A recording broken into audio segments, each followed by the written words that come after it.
Salam əziz şagirdlər, abituriyentlər, müdavimlər və müəllimlər. Bugünkü mövzumuz sinir sistemi haqqında olacaq. Baxaq görək sinir sistemi necə yarandı. Sinir sistemi ilk olaraq biz heyvanlardan danışırıqsa, heyvanlar aləmində bilirik ki, yaranmışdı. Yəni heyvanlar aləmində olan bir sistemdir və sinir sistemi ilk olaraq bilirik ki, bir hüceyrəli heyvanlarda hələ qıcıqlanma qabiliyyəti var idi. Ümumiyyətlə canlının əsas xüsusiyyətlərindən biri də onun qıcıqlanma qabiliyyətidir və biz bilirik ki, heyvanlarda, yəni bir hüceyrəli heyvanlarda qıcıqlanma qabiliyyəti var idi. Yəni onların biz duzlu suya salanda və yaxud da duz kristalının yanına qoyanda oradan uzaqlaşırdı və yaxud da temperatur dəyişməsinə görə müxtəlif reaksiyalar verə bilirdi ki, bu da onun qıcıqlanma qabiliyyətinin olduğunu bilirdi. Amma qıcıqlanma qabiliyyəti zaman keçdikcə, heyvanlar inkişaf etdikcə, mürəkkəbləşdikcə artıq sinir hüceyrəsi yaranmağa başladı. Hansı ki, biz bunu harda deyəcəyik? Çox hüceyrəli heyvanlardan bağırsaq boşluqlarda. Bağırsaq boşluqlarda artıq sinir hüceyrələri yaranmağa başladı və bunlar bağırsaq boşluqlarda nə yarandı? Dedik, sinir hüceyrələri var idi və sinir hüceyrələri sadə quruluşa malik idi. Onlar ulduz şəkilli formada olurdu. Həmin bu ulduz şəkilli hüceyrələr gördüyümüz kimi biri-biri ilə birləşib çıxıntılar vasitəsilə tor şəkilli diffuz sinir sistemini əmələ gətirmişdi ki, burada dedik biz necə idi sinir? Tor şəkilli sinir sistemi əmələ gətirmişdi. Düzdür, biz burada sinir sistemindən hələ sistem olaraq danışmırıq. Sinir sistemini biz harda deyəcəyik? Deyirik biz bunu yastı qurtlarda. Yastı qurtlarda artıq bildiyimiz kimi sinir hüceyrələri var idi, sinir toxumalar və onlar birləşib nəyi əmələ gətirirdi? Sinir sistemini əmələ gətirirdi. Yəni biz yastı qurtlardan danışarkən yastı qurtlarda artıq sistemlərdən danışmış olacağıq ki, çünki burada hüceyrələr birləşdi. Toxumalar orqanları, orqanlarda birləşib vahid bir sistemi əmələ gətirirdi ki, yastı qurtlarda biz sütunvari sinir sistemindən danışmış olacağıq. Bundan sonra gəlir həlqəvi qurtlarda artıq biz düyünlü sinir sistemindən danışırıq. Daha sonra mürəkkəbləşdikcə artıq heyvanların quruluşu borulu sinir sistemindən danışırıq ki, biz bunu xordalılar tipində artıq görmüş olduq.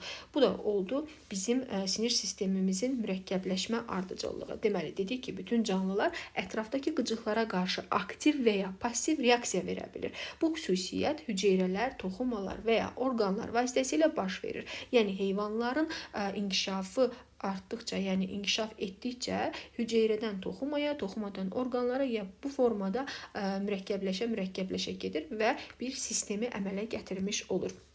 Sinir sisteminin funksiyaları nələrdir soruşulsa bizdən nə deyəcəyik? Deyirik, ətrafdakı dəyişikliklərə reaksiya, qıcıqlanma, səsə ola bilər, dada ola bilər, rəngə, istiyə, soyuğa qarşı reaksiyalar ola bilər ki, bu da sinir sisteminin funksiyalarından biridir. Qıcıqlanma nəticəsində siqnalı, impulsu mərkəzi sinir sisteminə ötürmək. Mərkəzi sinir sistemi nə idi? Baş beyin və onurğa beyin. İndi ondan ətraflı danışmış olacağıq. Və qıcığın ayırt edilməsi, bu da harda baş verir? Mərkəzi sinir sistemində. Qıcığa qarşı cavab reaksiyası, bu da sinir sisteminin funksiyalarından biri olmuş olacaq. Sinir sisteminin əhəmiyyəti nədir bizdən soruşulsa nə deyəcəyik? İnsanın müxtəlif orqan və orqanlar sisteminin işini tənzimləməsi, ali sinir fəaliyyətinin nitqi, təfəkkür, duyğu, yaddaş, bunların həyata keçirilməsi. Nədir bu? Sinir sisteminin əhəmiyyətləri. Müxtəlif orqan və orqanlar sisteminin fəaliyyətini uzlaşdırır və orqanizmin daxili mühitinin nisbi sabitliyini təmin edir. Bu da sinir sisteminin əhəmiyyətlərindən biridir. Orqanizmin xarici mühitlə əlaqəsini təmin etməsi, bu da əhəmiyyətlərdən biridir. Ümumiyyətlə biz bilirik ki, orqanizm sinir sistem və endokrin sistemlə tənzimlənir və yəni sinir humoral yolla. Endokrin sistem qıcığa qarşı gec reaksiya verir və reaksiya uzun zaman alır. Sinir sistemi isə cəld reaksiya verir və reaksiya vaxtı qısa olur, yəni oyanma, nəql etmə. Bu elə sinir toxumasının funksiyasıdır deyirik. Səbəb nə idi? Hormonların endokrin sistemin qıcığa qarşı gec reaksiya verməsinin səbəbi nədir? Səbəb deyirik ki, hormonlar qanda hərəkət edir, dolaşımı var, yəni sinir sistemində isə belə bir proses yoxdur. Ona görə də gec reaksiya verməsinin səbəbi bu oldu, endokrin sistemdə. Amma sinir sistemində oyanma və nəql etmə, cəld reaksiya vardır. Neyron nədir? Ümumiyyətlə biz sinir sistemindən danışdıq. Sinir sistemdir və sistemi nə əmələ gətirdi?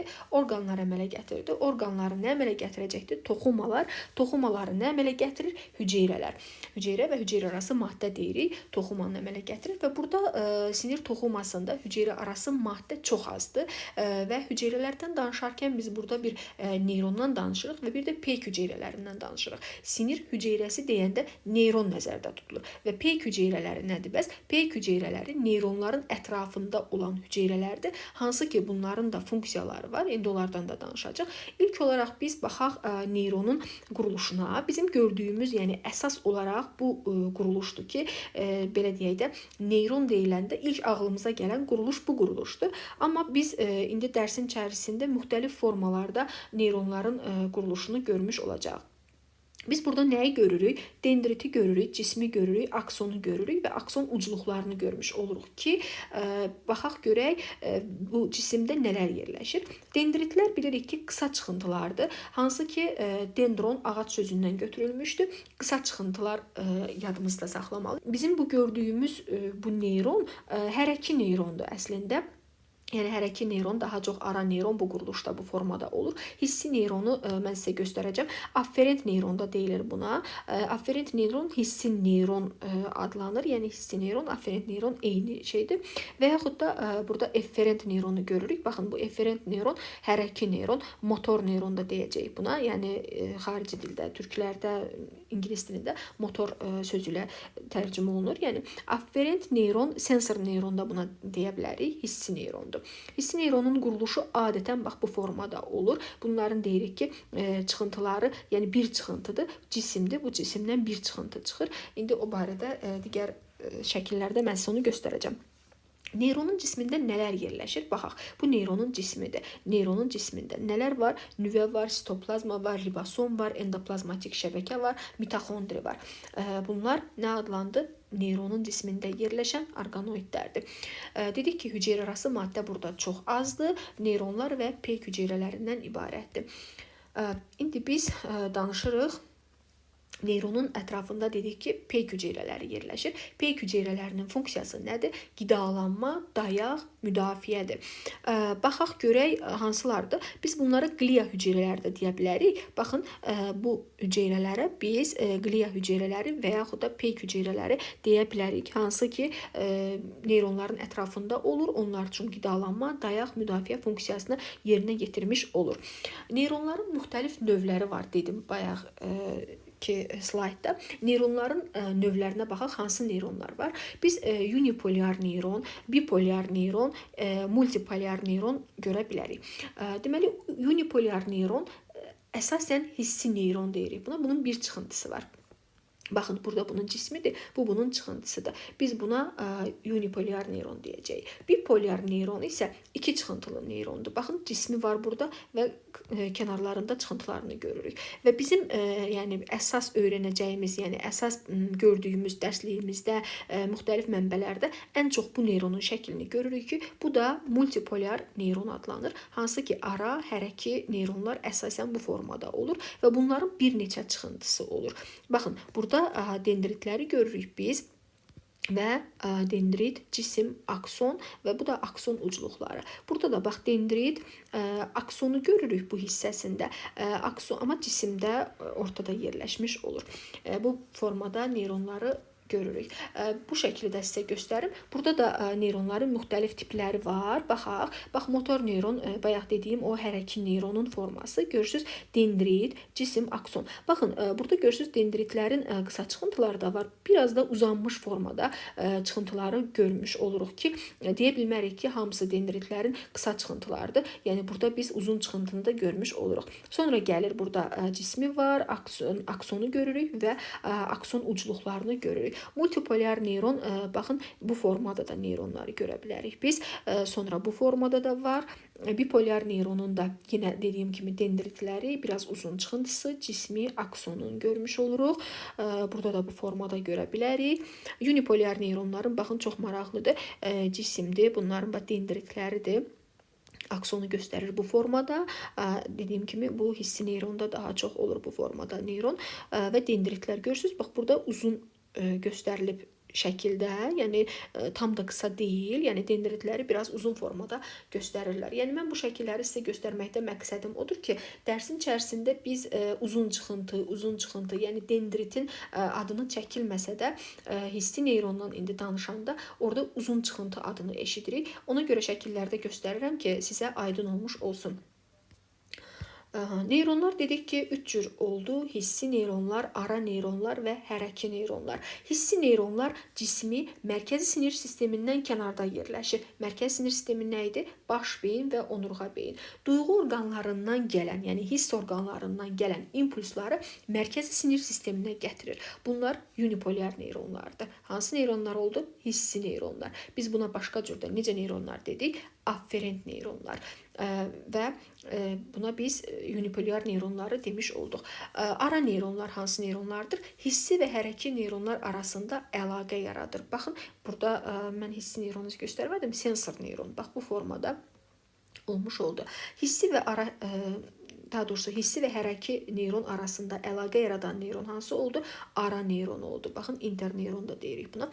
Bu oldu ara neyron. Hərəki neyron ara neyronlardan alınan impulsu işçi orqana ötürdü. Bu da motor neyron deyəcəyik buna. Yəni biz ara, hissi, hərəki formada öyrənirik. Sadəcə olaraq burada mən tərcümələrini özüm dəyişmədim ki, şəkildə olduğu kimi qalsın. Yəni qarşınıza çıxanda çaşmayasınız. Yəni motor neyron hərəki neyrondur, sensor neyron hissi neyrondur.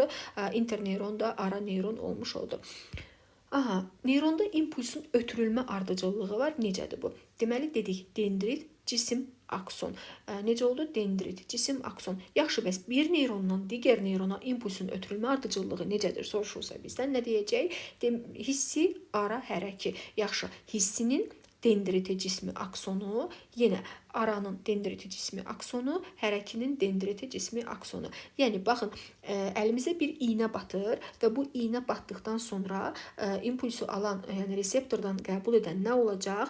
Dendrit. Dendrit ötürəcək hara? Cismə. Cisim hara ötürəcək? Aksona. Görürsünüz, aksonun bir hissəsi, burada deyək ki, mərkəzi sinir sistemidir. Mərkəzi sinir sistemi onurğa beynin bir hissəsi göstərilib burada. Baxın, dendritin görürsünüz uzun çıxıntısını baxın, bu formada verilib, yəni çaşmayaq, bu akson deyil. Dendritin uzun çıxıntısı. Cisim, akson. Gəldi, aksonun bir hissəsi hara keçdi? Mərkəzə keçdi. Amma kənarda nələr qaldı bunun? Nəyini gördük? Dendriti, cismi, aksonu da kənarda görmüş olduq. Sadəcə bir hissəsi mərkəzi sinir sisteminin içərisinə keçmiş oldu. Hansı ki, ara neyrona birləşsin. Ara neyronun nəyi var mərkəzdə? Dendriti, cismi, aksonu. Ara neyron ümumilikdə harda olacaq? Mərkəzdə olacaq. Və hərəki neyrona nə ötürüləcək? Ara neyronun dedik, dendriti, cismi, aksonu siniri ötürdü, impuls ötürdü. Hara? Hərəki neyronun dendriti, cismi, aksonu harda olacaq? Kənarda olacaq. Və əzələlərə nə ötürüləcək? Hərəki neyron. Hərəki neyronun, yəni aksonu vasitəsilə impuls ötürülmüş olacaq. Yenə dediyim kimi, neyronda impulsun ötürülmə ardıcıllığı dendrit, cisim, akson. Bu ardıcıllığı unutmuruq. Bu formada bir neyrondan digər neyrona ötürüləndə də bu formada olmuş olacaq. Bunları qarışdırmaq olmaz. Nədir bunlar? Ağ maddə, boz maddə. Baxaq görək nədir? Adını çox eşidirik. Ağ maddə nədir? Boz maddə nədir? Ağ maddə hissi və hərəki neyronların aksonlarının yığını sinir sisteminin ağ maddəsini əmələ gətirir. Deməli, nə oldu? Hissi və hərəki neyronların aksonlarının yığını sinir sistemin ağ maddəsini əmələ gətirir. Boz maddə nədir? Hissi, hərəki neyronların cismi dendritləri. Deməli, baxın, kənarda qalanlar nə idi? Hissi neyronların cismi dendritləri, aksonunu da görmüşdük biz. Amma biz boz maddəni danışanda deyirik ki, hissi hərəki neyronun cismi dendritləri, ara neyronun isə dendriti, cismi, aksonu. Mərkəzdə nə qaldı? Hamısı. Bütövlükdə, yəni sinir sisteminin boz maddəsini əmələ gətirir. Baş beyin yarımkürələrində xaricdə boz maddə, daxildə ağ maddə. Bunu necə yadımızda saxlayaq? Bir qoz düşünün, qoz meyvəsi. Qozun xaricdə qalan qabıq hissəsi nə rəngdədir? Boz deyək. Daxildə olan hissəsi nədir? Yediyimiz hissəsi ağ rəngdədir. Baş beyin də qoz formasında olduğuna görə, qoza oxşadığına görə bunu belə beynimizdə kodlaya bilərik ki, baş beyin yarımkürələri xaricdə, boz maddə daxilində ağ maddə yerləşir. Onurğa beyin, uzunsov beyində isə bunun əksi olacaq. Xaricində nə olacaq? Ağ, daxilində isə boz maddə yerləşir. Hansı ki, kəpənək formasını xatırladırdı bizə. Daha doğrusu boz kəpənək formasını yadımızda saxlayırıq. Baş beyin yarımkürələrində dedik, necə oldu? Xaricdə boz, daxildə ağ. Qozu yadımızda saxlayırıq. Onurğa beynində, uzunsov beyində isə xaricində ağ, daxilində boz kəpənəyi yadımızda saxlayırıq. Daxildə boz bir kəpənək var. Bu formada beynimizdə kodlasaq, yəni bunu yaddan çıxarmarıq heç zaman. Biz neyronların 3 formasını gördük. Hissi neyronlar, ara neyronlar və hərəki neyronlar. İndi baxaq bunların ötürülmə ardıcıllığına. Bu şəkil üzərində yenə dediyim kimi dendriti görürük burada. Baxın, dendrit, cisim, akson. Ötürüldü hara? Ara neyron. Bu hansı neyron idi? Hissi neyronun. Deməli, hissi neyronun nəyi ilə vasitəsilə ötürüldü? Dendriti, cismi və aksonu vasitəsilə ötürüldü. Burada biz düzdür bu şəkil üzərində görürük bunun bu çıxıntısını, bu uzun çıxıntını və üzərində də bunun Ramblier buğumlarını da görmüş oluruq ki, biz bunu düzdür aksonda deyirik, amma bu formada şəkillər bizə verilir. Düzü bizim dərsliklərimizdə yoxdur bu şəkillər, bu formada verilməyib. Mən bunu xarici ədəbiyyatdan götürmüşəm. Sadəcə olaraq mən sizə bunu göstərmək istəyirəm ki, biz burada bunun adına dendrit demiş olacağıq. Yəni bunu biz akson adı olaraq çəkmirik. Sadəcə olaraq bizim öyrəndiyimiz dərsliyimizdəki, baxın, bu və bu əsasən də yəni bu neyron quruluşudur ki, yəni bunun üzərində öyrənmiş oluruq. Amma bilməliyik ki, hissi neyron əsasən də yəni bu formada neyron quruluşunda olur ki, bunun da deyirik ki, yəni əgər biz qısa çıxıntıdan danışırıqsa dendritləri götürürük, qısa çıxıntı demirik. Yəni bu boyda qısa çıxıntı ola bilməz də. Yəni şəklə baxanda özümüz bunu görürük. Qısa çıxıntı deyirik dendritlərdir. Uzun çıxıntı aksonlar deyirik. Aksis çıxıntı adından yəni məlum olduğu kimi bu sözün tərcüməsi belədir. Sadəcə olaraq mən sizə burada şəkildə göstərirəm ki, biz bunun adına dendrit demiş olacağıq. Dendrit, cisim, akson. Bu formada da yadımızda saxlayırıq. Bilmirik onun hansı düzdür, hansı səhvdir. Ola bilər ki, bizim ədəbiyyatlarımızda səhvlik olsun və yaxud da nə zamansa bu düzələcək, ola bilər. Amma biz hələ ki, bizə necə verilirsə, onu da bu formada öyrənirik. Siniri impulsu ötürən nə oldu? Dendrit hara ötürdü? Cismə, cisimdən hara? Aksona. Aksondan yenə dendritə, cismə və aksona. Dendrit, cisim, akson. Bu formada biz ardıcıllığı öyrənmiş oluruq. Yadımızda saxlayırıq. Aksonların sonlandığı və ya budaqlandığı, genişləndiyi hissəyə nə deyəcəyik? Akson ucluqları deyirik. Baxın, bu hissə nədir? Akson ucluqlarıdır. Daxili orqanları və saya əzələləri oyandıran neyronların aksonlarında miyelin qişası olmur. Yadımızda saxlayırıq. Deməli, nə oldu? Daxili orqanların və saya əzələləri oyandıran neyronların aksonlarında miyelin qişası olmur. Miyelin qişası olan neyronlarda impulsun ötürülmə sürəti miyelinsiz neyronlardan daha sürətli olur. Deməli, hansında çox oldu? Miyelin qişası olan neyronlarda. Miyelin qişası zərər görərsə əgər, sinir sistemində xəstəliklər baş vermiş ola bilər. Əsasən, aksonların üzərində öyrənmişik ki, miyelin qişası olur. Ümumiyyətlə, yadımızda saxlamalıyıq bir şeyi. Şıvan hüceyrələri deyilən bir hüceyrələr var. Yəni, aksonların üzərində olan peyk hüceyrələri şıvan hüceyrələri ilə örtülüdür. Yəni, aksonların üzərinə, bayaq mən sizə şəkildə göstərdim, orada dedim, qlia hüceyrələri göyrəkdə verilmiş. Həmin o peyk hüceyrələri şıvan hüceyrələri ilə örtülmüş olur ki, şıvan hüceyrələri deyirik ki, aksonları qidalandırır, qoruyur, müdafiə edir və şıvan hüceyrələri miyelin qişasını əmələ gətirir. Yəni, miyelin qişasını əmələ gətirən nə olacaq? Şıvan hüceyrələri. Və miyelin qişası lipoprotein örtük tərkiblidir, yəni lipoprotein tərkiblidir və miyelin qişası olan dedik, neyronlarda necə oldu? Ötürülmə daha sürətli oldu. Miyelin qişası akson boyunca qırıq-qırıq formada görünür və bu buğumlara biz Ramblier buğumları da demiş olacağıq. Yəni, Ramblier buğumları da deyirik.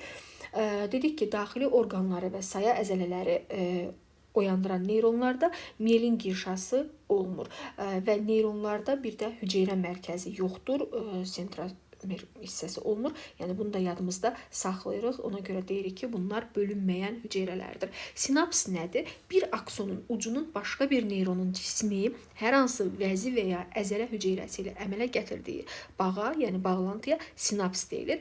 Sinapsis bağlantı da deyə bilərik. Sinapsis Yunanca rabitə, birləşmə deməkdir. Bu cür tərcümə olunur. Sinir nədir? Sinirlər neyronların mərkəzi sinir sistemindən kənara çıxan uzun çıxıntılarıdır. Yadımızda saxlayırıq. Yerinə yetirdiyi funksiyaya görə 3 növ sinir olur. Hissi sinirlər, hərəki sinirlər, qarışıq sinirlər. Baxın, biz necə demişdik neyronlarda? Hissi neyronlar, hərəki neyronlar, ara neyronlar. Amma burada biz ara sinir demirik, qarışıq sinir deyirik. Hissi sinirlər hissi neyronların, baxın, uzun çıxıntılarından ibarətdir. İmpulsları mərkəzi sinir sisteminə ötürür. Konkret olaraq demirik ya, aksondur və yaxud da dendritdir. Hissi neyronların uzun çıxıntılarından ibarətdir. İmpulsları mərkəzi sinir sisteminə ötürür. Hərəki sinir, hərəki neyronların aksonlarından ibarətdir. İmpulsları işçi orqana ötürür. Qarışıq sinir həm hissi, həm hərəki neyronların uzun çıxıntılarından ibarət olub hər iki istiqamətə ötürür. İnsan doğulduqdan sonra neyronlar çoxalmır. Lakin sinirlər və sinir düyünlərini əmələ gətirən neyronlar regenerasiya yolu ilə bərpa olunur. Bayaq dediyim, axı, bunlarda nə yoxdur? Hüceyrə mərkəzi yoxdur. Ona görə də burada bölünmədən söhbət gedə bilməz. Və sinir düyünlərini əmələ gətirən neyronlar regenerasiya yolu ilə bərpa olunur. Sinir liflərinin regenerasiyası isə çox yavaş gedir. Sutkada 0,3-1 millimetr. Danışaq reseptorlardan. Ümumiyyətlə canlılarda 3 cür reseptor olur. Xemoreseptorlar, mexanoreseptorlar, fotoreseptorlar. Xemoreseptorlar burun, dil, mexanoreseptorlar dəridə, qulaqda, fotoreseptorlar gözdə olur. Reseptor hüceyrələrdə əmələ gələn qıcıq sinir hüceyrələri tərəfindən mərkəzi sinir sisteminə gedir. Yəni baş beyin, onurğa beyni. Burada nə olacaq? Analiz edilir, reaksiya verilir. Yəni analiz olunandan sonra buna qarşı, yəni qıcığa qarşı bir reaksiya veriləcək. Daha sonra verilən reaksiya sinir hüceyrələri tərəfindən əzələ, vəzi kimi orqanlara göndərilir. Nəticədə yığılma, boşalma, sekresiya məhsullarının ifrazına səbəb olur. Respere nə deməkdir? Latınca almaq deməkdir. Qıcıqlar sinir impulsuna reseptorlarda çevrildi. Reseptor qıcığı alan hüceyrədir, effektor reaksiya verən toxuma orqandır. Deməli, reseptor nə oldu? Respere sözündən götürülmüşdür, almaq deməkdir. Yəni qıcıqlar sinir impulslarının reseptorlarda çevrildi. Bunu yadımızda saxlayırıq. Sonra baxırıq, refleks nədir? Refleks orqanizmdə reseptorların xarici və daxili qıcıqların təsirindən qıcıqlanması nəticəsində mərkəzi sinir sisteminin iştirakı ilə əmələ gətirdiyi cəld-cavab reaksiyasıdır. Refleks anlayışını elmə Dekart gətirmişdi. Sinir impulslarının keçdiyi yol refleks qövsü adlanır. Ümumiyyətlə, reflekslər 2 cür olur. Mürəkkəb reflekslər və sadə reflekslər. Sadə reflekslərə biz diz refleksini misal gətirə bilərik. Bunun mürəkkəb refleksdən fərqi nədir? Burada ara neyronu biz görmürük. Baxın, biz burada ara neyrondan söhbət gedə bilər. Özdə yadımızda saxlayırıq. Ara neyron bir deyil, bir neçə ola bilər. Amma sadə refleksdə, sadə diz refleksində yalnız hissi neyron və hərəki neyron iştirak edir. Burada ara neyron yoxdur.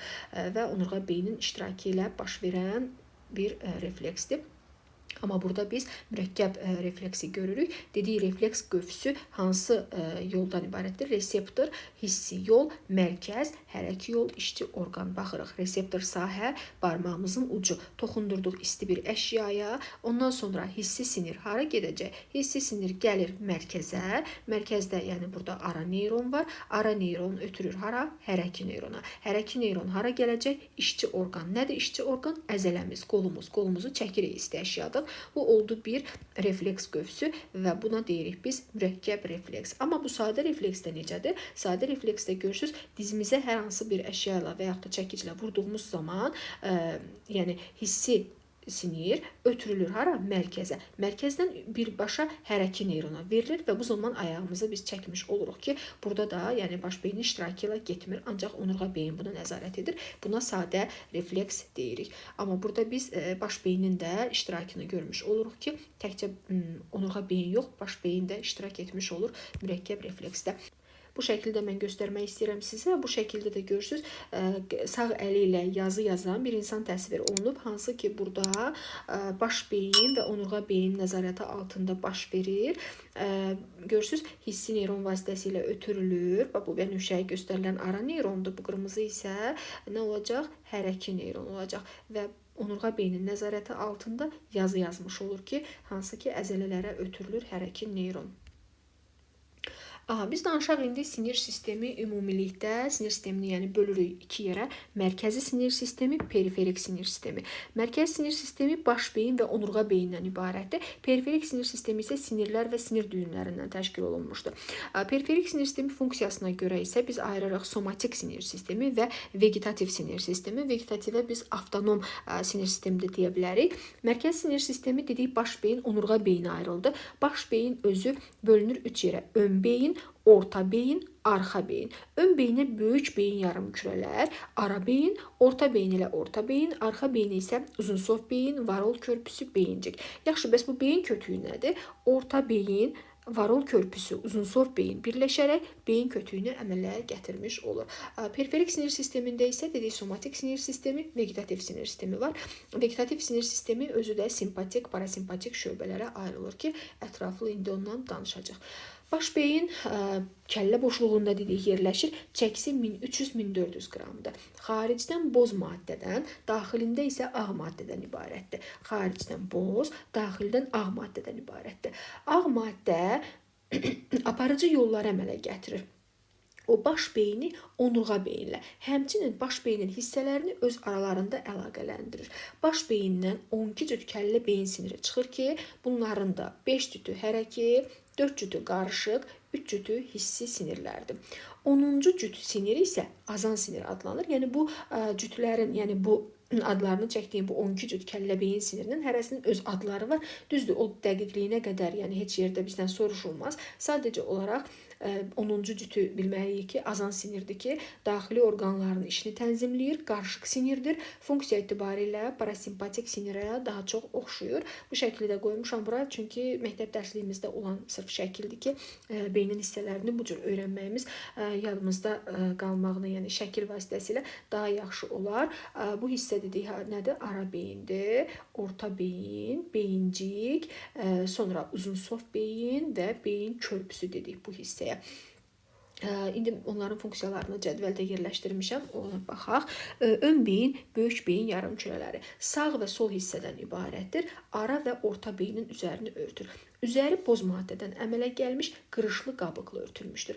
Qabıqda təqribi 12-18 milyard neyron vardır. Səthinin ümumi sahəsi 2200 kvadrat santimetrdir. Alın, təpə, gicgah, ənsə paylarına bölünür. Ən dərin şırım alın payını təpədən ayıran, mərkəzi şırım və gicgah payını ayıran, hüdudlandıran yan şırımdır. Baxın, burada şəkildə görsənir. Mərkəzi şırım və yan şırım. Bu hissə yan şırım, bu mərkəzi şırımdır, bu da yan şırımdır. Dedik ki, hüdudlandıran yan şırımdır. Ara beyin, talamus və hipotalamus hissədən ibarətdir. Talamus qoxudan başqa hiss orqanlarından gələn impulslar, yuxu, oyanıqlıq. Hipotalamus müvazinət, ürək ritmləri, bədən temperaturu, aclıq, toxluq, susuzluq, davranışlar, yerimə, qaçma, üzmə, maddələr mübadiləsi, emosiyalar, bədən temperaturunu tənzimləyir. Hipofiz və epifiz vəziləri yerləşir. Orta beyin ara beynin altında yerləşir. Orta beynin üst hissəsində dördtəpəli cisim yerləşir. Görmə, eşitmə reflekslərinə nəzarət, göz bəbəklərinin işıqlı yerlərdə kiçilməsi, zəif işıqda böyüməsi, əzələ tonusu, yığılıb boşalma, duyğu orqanlarından gələn bəzi məlumatları beyin qabığına göndərir. İşıq və səs qıcıqlarına qarşı səmt reflekslərini tənzimləyir. Nə oldu bu? Orta beyin. Arxa beyin hansı hissələrdən ibarət oldu? Dedik, uzunsov beyin, varol körpüsü və beyincik. Uzunsov beyin xaricdən ağ, daxildən boz maddə. Nə kimi? Onurğa beyin kimi. Çünki nədir? Onurğa beyinin davamıdır. Reflektor nəql edici funksiya yerinə yetirir. Tənəffüs, qan dövranı, həzm, udma, askırma, öskürmə, göz qırpma, əmmə kimi hərəkətləri icra edir. Bu oldu hansı beyin? Uzunsov beyin. Varol körpüsü çeynəmə, mimiki əzələlər, göz almasını hərəkət etdirən əzələlərin sinir mərkəzləri, bu hissədən keçən sinirlər, onurğa beyni, uzunsov beyin və beyinciyi baş beyin yarımkürələrinin müxtəlif şöbələri ilə əlaqələndirir. Nə oldu bu? Varol körpüsü. Beyincik iradi hərəkətləri, yəni hərəkətlər kimdən soruşulacaq? Beyincikdən. İradi hərəkətləri və müvazinəti tənzim edir.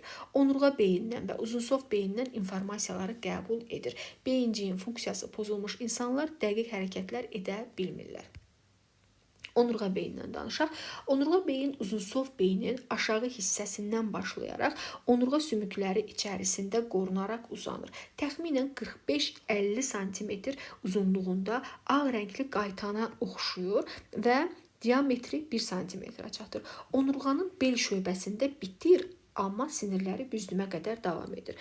Xarici qatı ağ, daxili isə boz maddədən ibarətdir. Dedik axı, daxildə boz kəpənək yerləşdi. Yəni bu şəkli yadımızda saxlayırıq.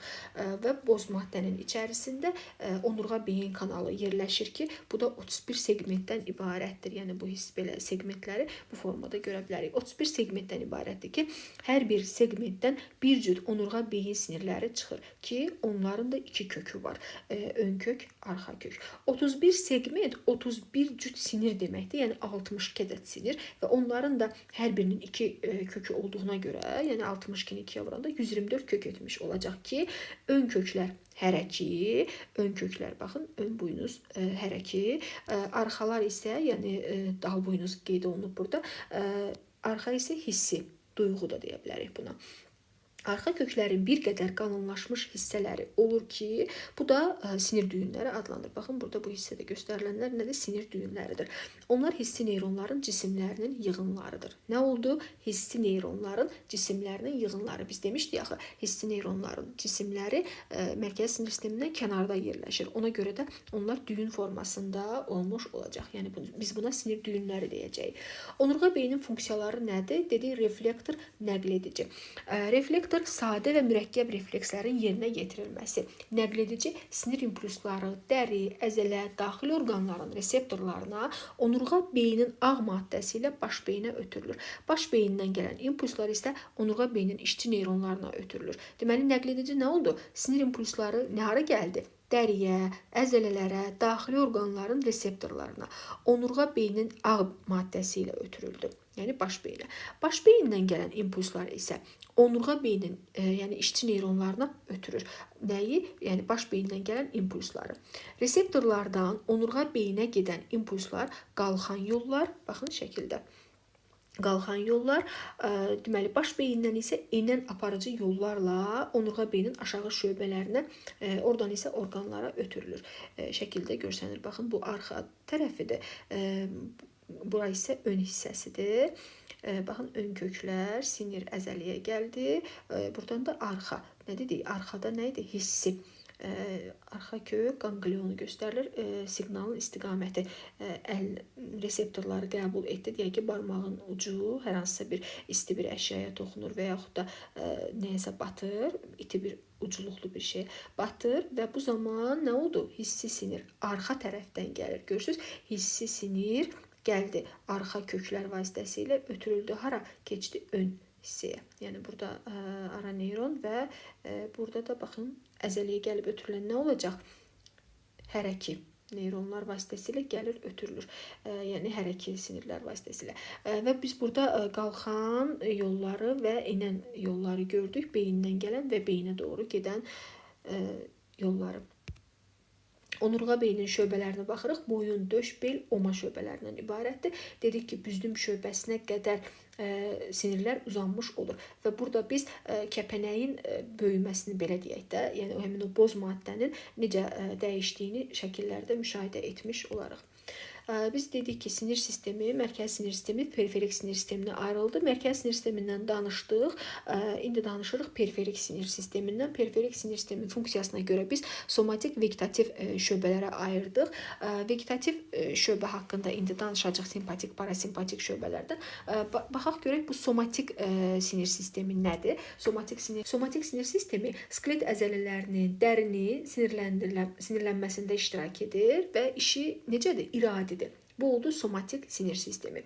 Vegetativ sinir sistemi isə deməli simpatik, parasimpatik vegetativ sinir sistemini biz avtonom sinir sistemi də deyirik və vegetativ reaksiyaları tənzimləyir, hansı ki orqanların belə deyək də simpatik sinirlərlə ötürülən oyanmalar, parasimpatik sinirlərlə ötürülən oyanmalar bir-birinə qarşı zidd olur və indi baxaq görək bu necə tənzimlənir. Deyək ki, simpatik sinirlərlə ötürülən oyanma məsələn ürəkdə tezləşdirəcək, qüvvətləndirəcək, amma parasimpatikdə yavaşladacaq və zəiflədəcək. İndi onu bir cədvəldə yerləşdirmişəm, onların hamısını orada deyəcəm. Simpatik sinir mərkəzləri harada yerləşir? Deyirik, onurğa beynin döş bel şöbəsində, düyünləri isə onurğa beynin yanlarında yerləşir. Simpatik sinir mərkəzləri onurğa beynin döş bel şöbələrində, düyünləri isə onurğa beynin yanlarında.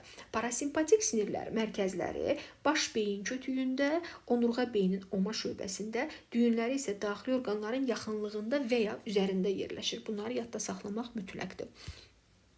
Baxaq bu cədvələ. Simpatik və parasimpatik sinir sistemindəki fərqliliklərə. Deməli, göz orqana necə təsir edir simpatik sinirlər?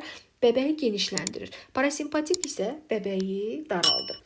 Tüpürcək vəzinin işini simpatik sinirlər gücləndirir. Parasimpatik isə zəiflədir.